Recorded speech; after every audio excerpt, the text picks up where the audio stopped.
In today's video, we have body parts that were found dumped around the Bournemouth area. The discovery would lead police to a dealer who was murdered in the most disturbing circumstances. This is Curios and Spiritual. We'll do a deep dive into the case, the police investigation, and trial.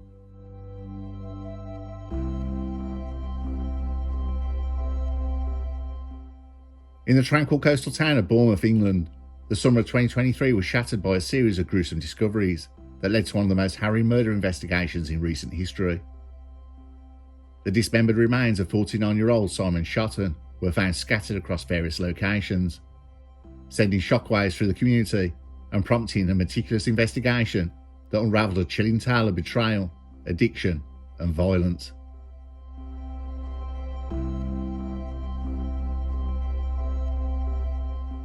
On August 26, 2023, on a seemingly ordinary Saturday, a local resident seeking shelter from a sudden downpour after hearing a thud stumbled upon a suspicious package near the Manor Steps zigzag footpath off Boscombe Overcliff Drive. The package, emitting a foul odour, was initially dismissed as discarded waste. However, upon closer inspection, the resident was horrified to discover human remains, specifically a severed leg. The immediate area was cordoned off, and Dorset police launched an intensive search operation. Further examination led to the discovery of another leg nearby, both showing signs of amateur dismemberment. As the investigation intensified, forensic teams expanded their search to surrounding areas.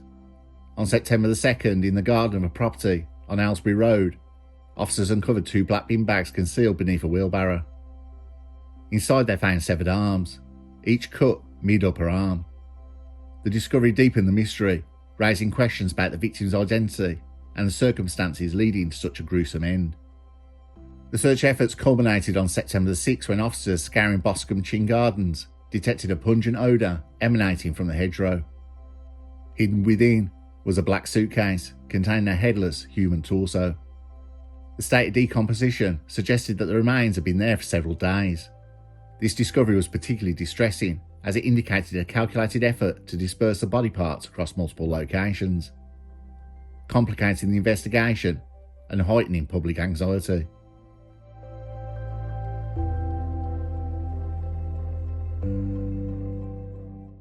With multiple body parts recovered, the primary challenge was to establish the victim's identity.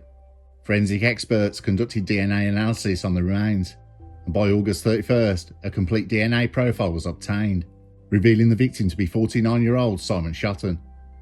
Shotton, originally from Ipswich, Suffolk, had a history marked by struggles with addiction and criminal activities to fund it. In April 2020, he was found in possession of significant quantities of Class A product, leading to a suspended prison sentence. By February 2022, further offences resulted in a 3-year prison term.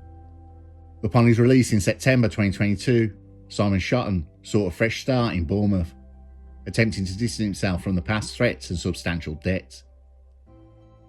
He took up residence in a derelict hotel on Manor Road, Boscombe, under an informal arrangement to deter squatters.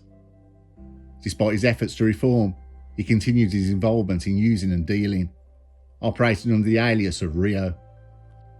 The police's investigation soon led authorities to 49-year-old Benjamin Atkins and his partner, 39-year-old Debbie Ann Pereira, residents of 18B Aylesbury Road in Boscombe.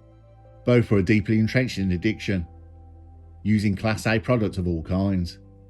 Their home had become a hub for these activities, and their relationship was characterised by volatility, substance abuse, and financial instability.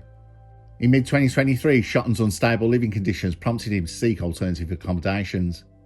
He entered into an agreement with Atkins and Pereira to stay at their residence, that he could sleep in a tent in the garden of their flat in exchange for Class A product. Shotton supplied the couple with daily doses of Class A, valued at approximately £40. Initially, this agreement appeared mutually beneficial, with Shotton either sleeping on a sofa inside the flat or in a tent in the garden.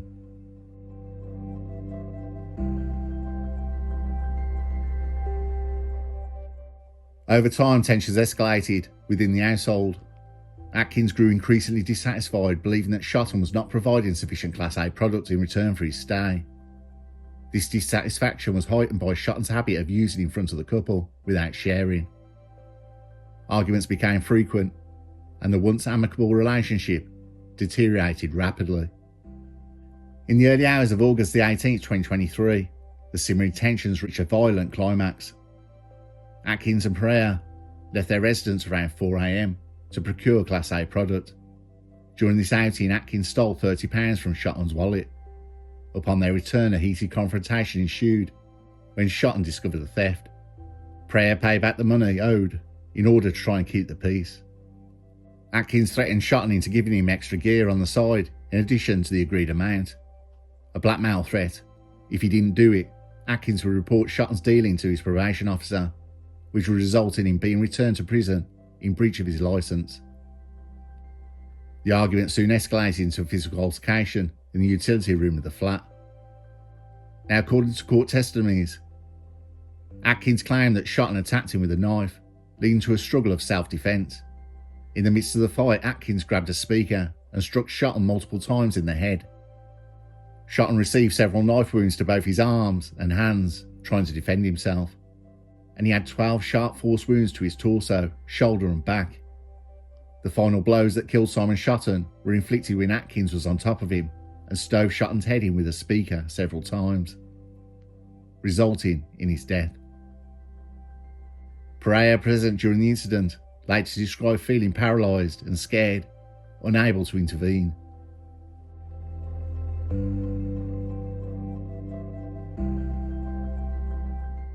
No one phoned an ambulance, no one phoned the police. It was now how to hide what Atkins had done. In the aftermath of the murder, Atkins faced the grim task of disposing of Shotton's body. He decided to dismember the corpse using a hacksaw, which he had stolen from the local Wilkinson store on August the 19th. Over the next few days, Atkins methodically dismembered Shotton's body in the utility room, a process he later described as taking approximately 30 to 40 minutes. Atkins consulted an anatomy book and set about it systematically. First, he chopped off Shotton's head. Atkins made a fire in the garden and burnt the clothes and tried to burn the head as well. Neighbours described the awful smell, like nothing any of them had ever smelt before, that lasted for several days. Atkins used a fire accelerant and tried to explain the terrible putrid smell away to neighbours by saying he cremated a dead fox. Atkins never realised how long it would take and how hard it was, and thought of a different method of disposal for the rest of Simon Shotton. He wrapped up the remaining body parts and took his legs to the shrubbed area beyond the zigzag path above Boscombe Beach, and left each in a different part. 2 days later, Atkins put the torso in a suitcase and hid it in Boscombe Chin Gardens. Leaving only the lower arms remaining in the flat, the police arrived to question Atkins after identifying Shotton from DNA. They found Atkins hiding behind a wheelbarrow in the garden. Police then searched the flat and found the dismembered arms.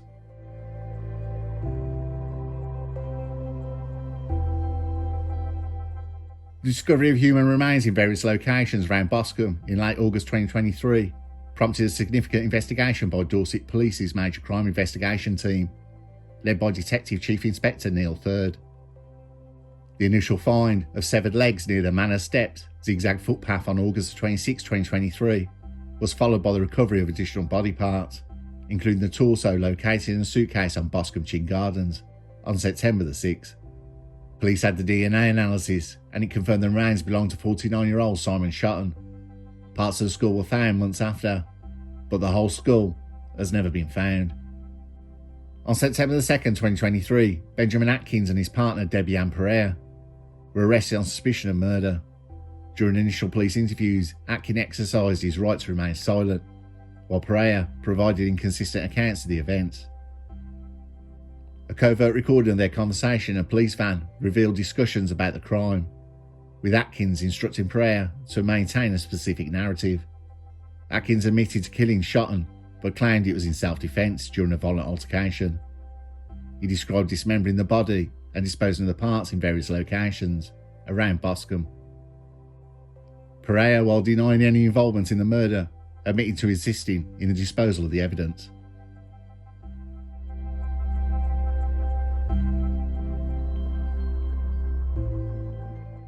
The trial commenced on April 11, 2024 at Winchester Crown Court, overseen by Judge Angela Morris. The prosecution, led by Paul Calvin, King's Counsel, presented extensive evidence, including forensic findings, CCTV footage, and witness testimonies, to establish the sequence of events and the involvement of both defendants. The prosecution argued that the murder was premeditated, stemming from disputes over Class A product and living arrangements. They highlighted the brutality of the crime, the efforts to conceal the evidence, and the calculated disposal of the body parts to hinder identification and investigation. CCTV footage showed the defendants' movements before and after the murder, including visits to the pawn shops to sell the victims' belongings. Forensic evidence linked the crime scene to the defendants, with bloodstains matching Shotton's DNA found in the utility room of their residence. Atkins' defence team claimed he acted in self-defence, alleging that Shotton attacked him with a knife during a confrontation over stolen money. He described a struggle that escalated, leading him to strike Shotton with a heavy speaker in a bid to protect himself. Prayer's defence maintained that she was not involved in the murder and was unaware of Atkins' intentions. She admitted to assisting in cleaning the crime scene and disposing of evidence, but claimed she acted out of fear and under duress.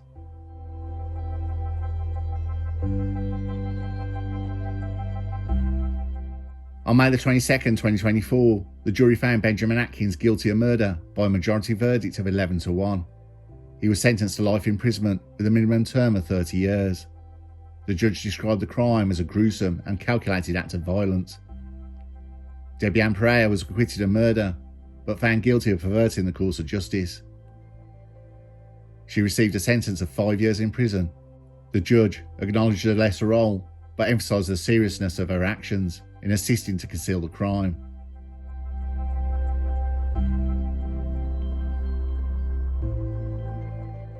The murder of Simon Shotton had a profound impact on the local community in Boscombe.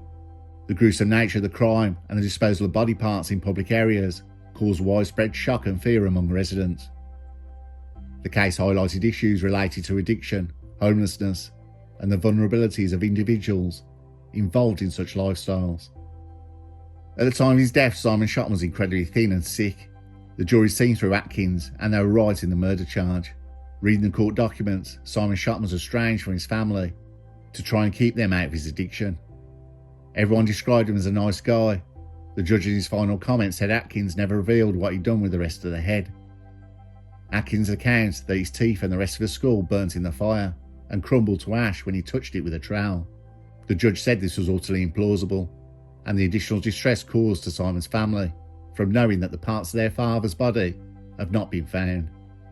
So what to make of it? Simon Shotton was taken in by Atkins and Pereira. These two met each other in rehab, and Simon Shotton was seen as an easy mark. We have seen this on this channel before, junkies that don't get a fix, that explode into rage and commit murder. The thing with users, only they can stop.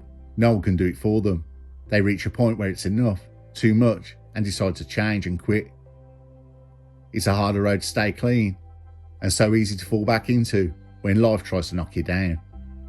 Unfortunately, none of these were going to stop, and when your only priority in life is your next hit, you can meet people from this world that will do anything for a fix, including murder.